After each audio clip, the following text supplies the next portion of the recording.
This shooting of a healthcare executive, you may not realize it, but it has a lot to do with our culture today, here and now. And it's affecting you in more ways than you might have appreciation of. You see, we live in a place in history and location, both those kinds of thoughts, where we're as affluent, and even if you're poor, you are here rich by comparison to other places across the globe. We are so blessed, and yet our culture, it's almost as if it is a cult of rage, anger, and bitterness. And we're easily consumed by that. And I speak with a little bit of expertise on the matter. This person who took out the CEO, he happened to have severe back problems and lots of pain.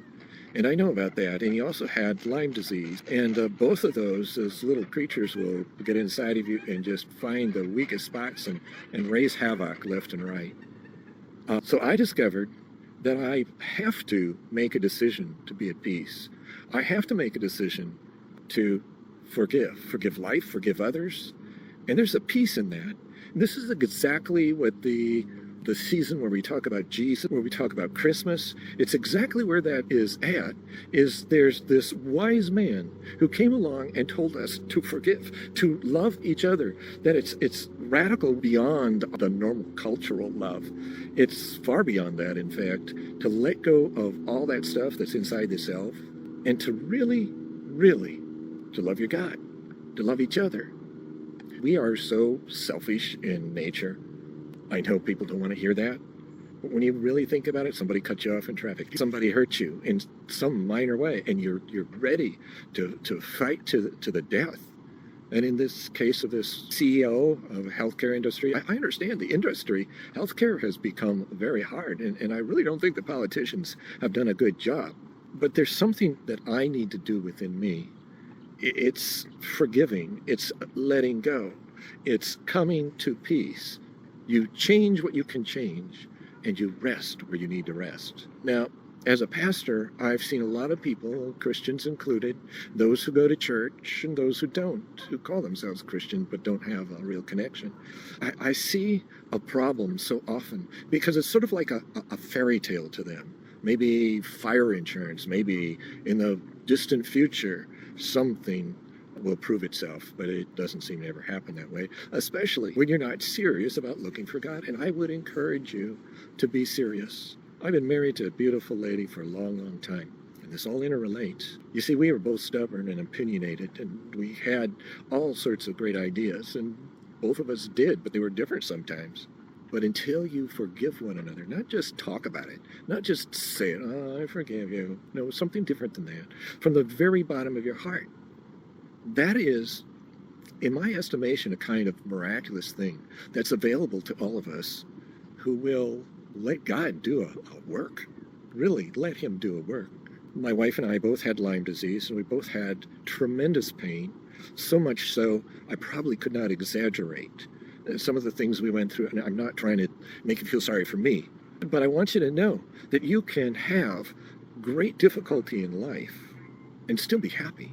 Still be at peace with your Maker. Still be at peace with one another. And that's a decision. In fact, on those really bad days, and we've had a whole number of really bad days because we had both Lyme and joint problems and arthritis, all those things, broken back for me, all those things that are intense. Oh, the list could go on. Kidney stones were nothing compared to another thing I went through. And there is a decision when you're hurting that you need to make, and most people don't make it. It's the truth. They become more and more angry. You see, you are controlled by bitterness and rage and what goes on around yourself because it hurts you. You want to take care of you. You want to demand your rights, and yet there's something ironic. It's sort of like a big black hole. The more you demand, the more there's not enough. And in this rich day, we have so much, so very much, and yet we often make choices. And I think of this young man, top of his class, great school, went to a great school, had all these opportunities, and then faced challenge. All of us will face deep challenges in our life. Does it turn you into bitterness? It's an easy way to control another person. You make them afraid. You make them worried about their safety. You make them worried about their rights. And they'll do just about anything to protect them. And you know what happens? A disease of the soul seems to settle in. Jesus answers that. There's something miraculous. For me, for others where I've ministered to as a pastor, I've seen it again and again. It's impossible to reach that deep, that far, and yet God does something. And that's what I want for you. I'm not asking for anything. I wanted to share the blessing of being at peace in a marriage, in a family, in a relationship. Maybe it's time you stop pulling out the weapons of war, whatever form they might come in, whether it's talk or putting down a person, whether it's just silently simmering. It catches up to all of us. We miss the real and genuine blessing of life. A thought that I hope you take right to the very end, to turn over to God Almighty and discover what He wants to do in you. He wants to bless you.